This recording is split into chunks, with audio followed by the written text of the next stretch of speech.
tandamas. Ada daging, and then dia ada bagikan kering lebih set, and then ada ulam-ulaman dan juga sambal tu. Dan mestinya ada nasi.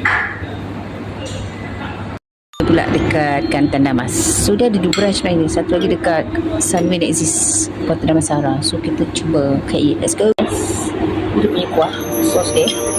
Jadi kita tuang.